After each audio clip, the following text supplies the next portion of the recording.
कल ईद है, लेकिन लगता है इस बार कोई हमें याद नहीं करेगा। सब लोग सिर्फ गोश्त की बात कर रहे हैं।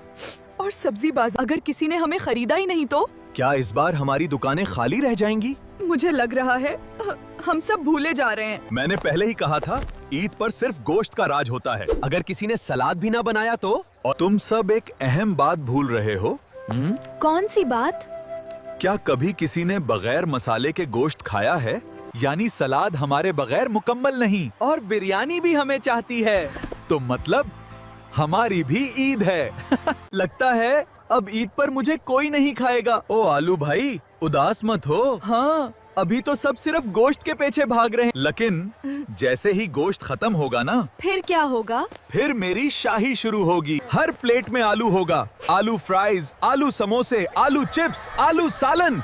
यानी असल आखिरी बादशाह तो आलू निकला। वीडियो को लाइक और चैनल को सब्सक्राइब जरूर करें। और कमेंट में बताएं आपकी पसंदीदा सब्जी कौन सी है। कल हम बकरा लेने जाएंगे। अगली मजेदार वीडियो मिस मत करना।